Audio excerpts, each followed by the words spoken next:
Years ago, the great screen actor Jimmy Cagney was working with a young actress that was about to be fired.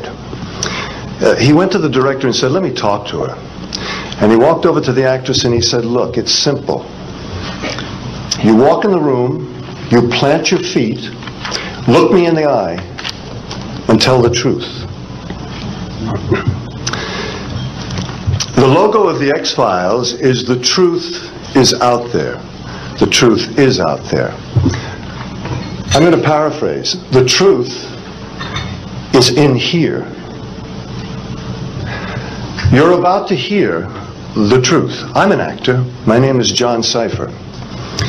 For 7 years, I walked through the door, planted my feet, and tried to tell the truth as Chief Daniels on Hill Street Blues, as General Craig on the hit sitcom Major Dad.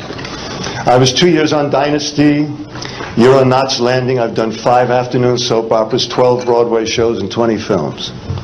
One of the Broadway shows I did was the great musical Man of La Mancha on Broadway. I was Richard Kiley's original understudy. I sang the words to dream the impossible dream, to fight the unbeatable foe, to bear with unbearable sorrow, to run where the brave dare not go.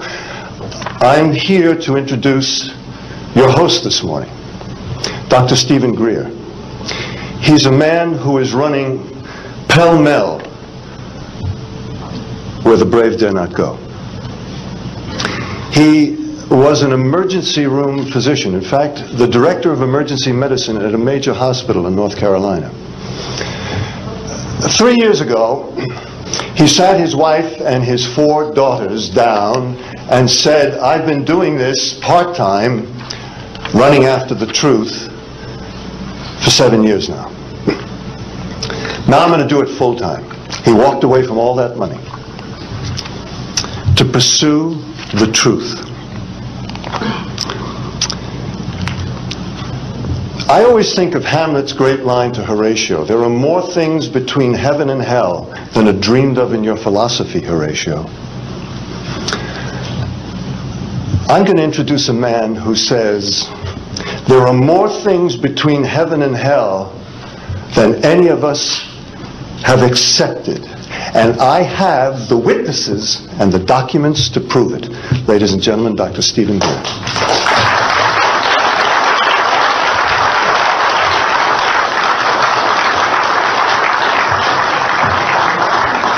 Thank you very much, John. Members of the press, the American public, and people of the world. We are here today to disclose the truth about a subject that has been ridiculed and questioned, denied for at least 50 years. The men and women who are on this stage and the some 350 additional military intelligence witnesses to the so-called UFO matter and extraterrestrial intelligence can prove and will prove that we are not alone. I would like to thank Sarah McClendon, who is with us today, the famed White House correspondent, for her sponsorship of this meeting. Thank you very much, Sarah.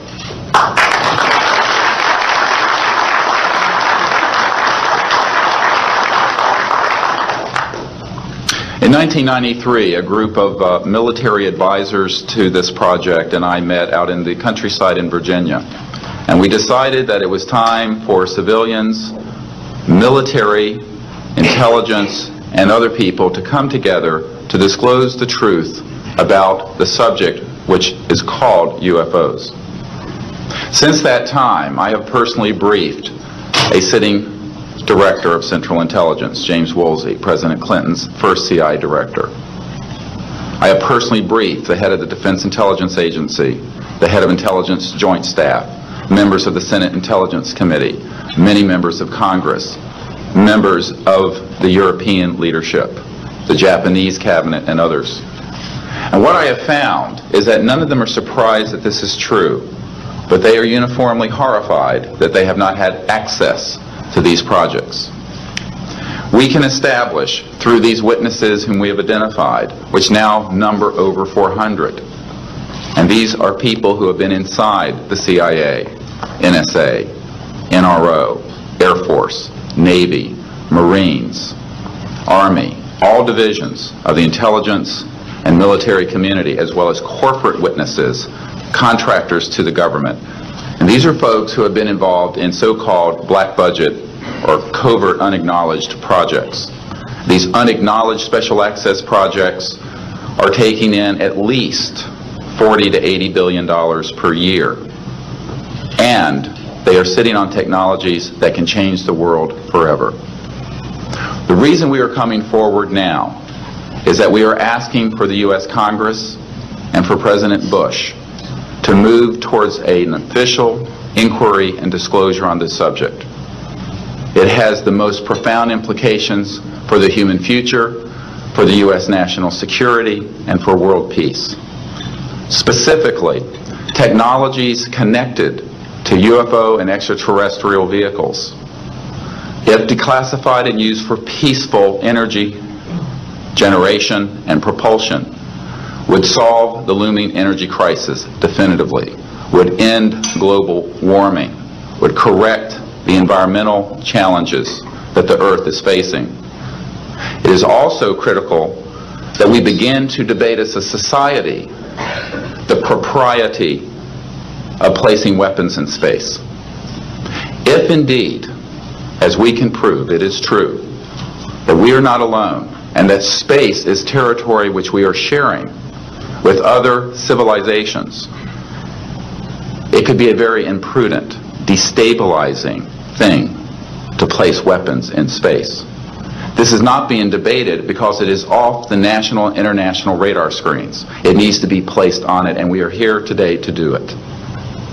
We can establish through this testimony that these objects of extraterrestrial origin have been tracked on radar going thousands of miles per hour, stopping and making right-hand turns. That they use anti-gravity propulsion systems, which we have already figured out how they work in classified projects in the United States, Great Britain, and elsewhere. That these objects have landed on terra firma, at times have been disabled, and have been retrieved specifically by teams within the United States, that extraterrestrial life forms have been retrieved, and their vehicles have been taken and studied thoroughly for at least 50 years. We can prove through the testimony and documents that we will be presenting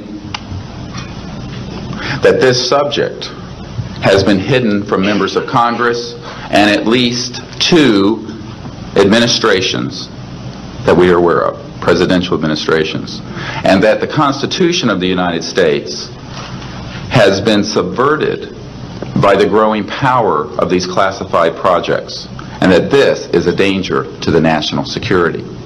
There is no evidence, I wish to emphasize, that these life forms from elsewhere are hostile towards us.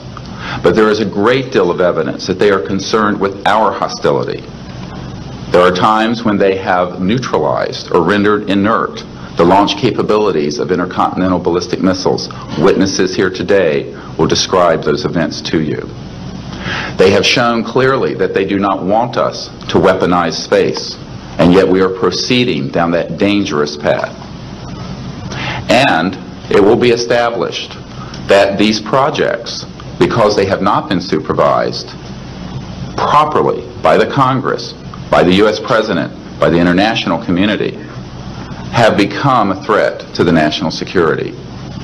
And for this reason, we feel we must disclose the facts. This is the beginning of the campaign for disclosure.